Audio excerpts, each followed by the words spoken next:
I was going to give you a long worded essay or a Substack post on why this is so ridiculous as a sport and why we're seeing a rise of this kind of sport. One of which is slap face, or whatever you want to call those slap battles. There's a video on your screen now showcasing that.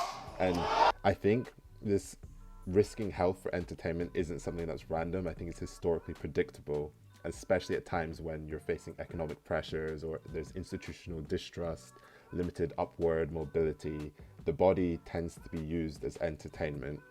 It's never craft, it's never art, it's always the body that we lean to. And the easiest example is Roman times, when Rome was undergoing the collapse of its empire, but you had this rise in gladiatorial battles that the emperors were throwing to appease the people, to keep morale high. And I think it's not even that people want a distraction now, they just want to feel intensity as a form of escaping. And you're seeing these bare knuckle fights, freak shows, endurance contests, Mr. Beast examples of, oh, let's put humans through suffering in some capacity in inhumane conditions, but just a little bit, and people are going to buy into it. The reward will be money, and people can financially gain from going through these hardships. And if you look at today, you have all this precarious work, algorithmic visibility is now currency, and if you can't get stability, then you can get attention. If you can't accumulate capital, you can gamble your body.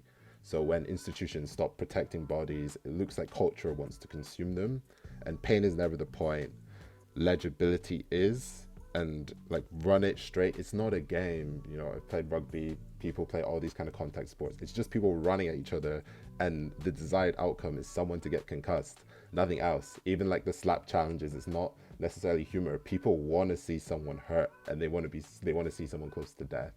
And if you even look at the brands that are sponsoring these things, it's normally gambling sites, or the people are always like evil, rich people, investors in diabolical companies, members of nations that are breaching human rights on a regular basis. And you see that like the risks becomes capital, and it's profit for them, it's visibility for them, it's a way of getting soft power, and it's all riding on exposing bodies that are desperate enough for capital.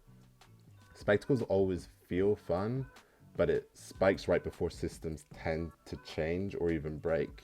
And now when I see these things, I'm not thinking so much of why are people like this, and more of what kind of society makes this make sense. Because to me, this is kind of ridiculous, and I don't want to see sport going in that direction. I am going to say something about the whole Arena Sabalenka Nick